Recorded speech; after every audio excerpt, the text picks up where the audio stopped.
हरे कृष्ण, राधे राधे। स्वागत है आपका मेरे चैनल द रिलीजियस लाइफ में। कान्हा जी की कृपा आप पर और आपके परिवार पर हमेशा बनी रहे। दोस्तों, आज के वीडियो में आप सुनेंगे माघ मास के महात्म का 15वां अध्याय। 15वें अध्याय में तीर्थराज प्रयाग की महिमा का वर्णन किया गया है। तो कथा आरंभ करने से पहले हमेशा की तरह आपसे अनुरोध है कि अगर अभी तक आपने चैनल को सब्सक्राइब नहीं किया है तो मेरे चैनल को सब्सक्राइब कर लें। आज का वीडियो अच्छा लगे तो वीडियो को लाइक अवश्य करें और कमेंट बॉक्स में हरे कृष्ण लिखना बिल्कुल न भूलें। तो चलिए अब हम सुनते हैं माघ मास के महात्म का 15वां अध्याय। दत्तात्रेय जी बोले, हे राजन, प्रजापति ब्रह्मा जी ने बड़े बड़े पापों को मिटाने के लिए एवं प्रजा के हित के लिए प्रयागराज तीर्थ की रचना की थी। श्वेत वर्ण अर्थात गंगा जी, श्याम वर्ण यमुना जी की धारा के जल की और इस स्नान की बड़ाई भली प्रकार सुनो। ब्रह्मा जी ने पाप रूपी पशुओं को नष्ट करने के लिए ही गंगा यमुना के बीच पवित्र संगम के गर्भ में ही सरस्वती जी को स्थापित किया है, जो माघ मास के मकर के सूर्य में स्नान करने वाले को ब्रह्मलोक के रास्ते से सीधे स्वर्ग को जाने का मार्ग है। इस प्रकार इसके गुप्त संगम पर ब्रह्मलोक की रचना की है, जिससे महापापी भी जो माघ मास में गंगा यमुना के संगम में मकर के सूर्य में स्नान करता है, वह फिर गर्भ में नहीं आता। विष्णु भगवान की इस बड़ी दुर्गम माया को ब्रह्मादिक देवता भी नहीं जानते।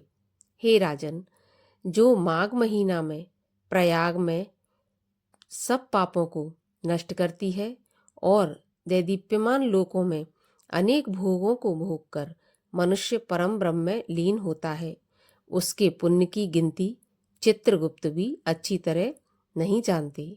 100 बरस तक निराहार रहकर जो फल प्राप्त होता है, वह फल माघ मास में 3 दिन स्नान करने से प्राप्त होता है।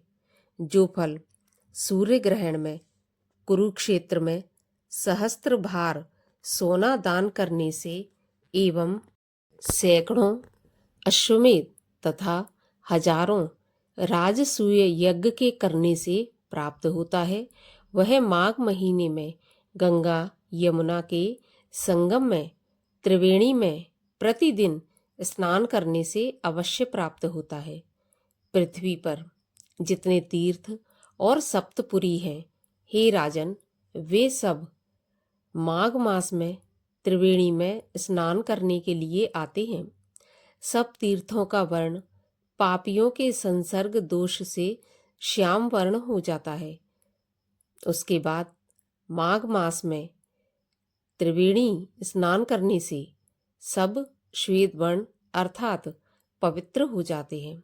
हे राजन, वाणी, मन तथा शरीर से कल्प भर के जन्मों के एकत्र किए हुए मनुष्यों के समस्त पाप गंगा यमुना के संगम में माघ महीने में 3 दिन स्नान करने से नष्ट हो जाते हैं।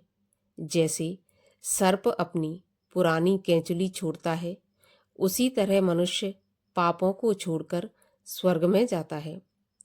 गंगा जी में चाहे जहाँ स्नान किया जाए, वह सब कुरुक्षेत्र के समान पुण्य फलदाता है।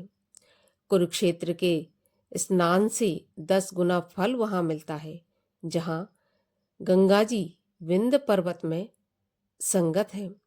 इससे भी 100 गुना फल काशी की उत्तर वाहिनी गंगा जी में, काशी से भी 100 गुना फल गंगा यमुना के संगम में, और इससे भी 1000 गुना फल जहाँ गंगा जी पश्चिम में बहती हैं, वहाँ स्नान करने से प्राप्त होता है। हे राजन, वहाँ गंगा जी के दर्शन मात्र से ही ब्रह्म हत्या आदि पापों का नाश हो जाता है। पश्चिम में बहने वाली गंगा जी और कालिंदी नदी के दुर्गम संगम में माघ महीने में स्नान करने से कल्प भर तक के किए हुए पाप नष्ट होते हैं। अतः भूमि पर त्रिवेणी को ही अमृत कहा जाता है। माघ महीने में मुहूर्त मात्र की प्राप्ति देवताओं को भी दुर्लभ है। ब्रह्मा, विष्णु, महादेव, रुद्र, आदित्य, मरुद्गण, गंधर्व, लोकपाल, यक्ष, किन्नर, सर्प और अणिमादि गणों सहित सिद्धगण एवं उच्च तत्ववादी जन ब्रह्माणी, पार्वती, लक्ष्मी, इंद्राणी, मेना, दिति और अदिति, संपूर्ण देव पत्नियां व नाग पत्नियां, घृताची, मेनका, रंभा, उर्वशी, तिलोत्तमा आदि अप्सरागण और सब पितृगण त्रिवेणी में स्नान करने आते हैं। हे राजन, कलयुग में छिपे रूप से और सतयुग में प्रत्यक्ष रूप से संपूर्ण देवता त्रिवेणी में माघ स्नान करने के लिए आते हैं। माघ महीने में 3 दिन स्नान करने का पुण्य पूर्व काल में कांचन मालिनी ने एक राक्षस को दिया था, जिसके प्रभाव से वह भी पाप मुक्त हो गया। जो फल 1000 अश्वमेध करने से प्राप्त नहीं होता, वह फल त्रिवेणी के स्नान से प्राप्त होता है। इसमें कोई संदेह नहीं है।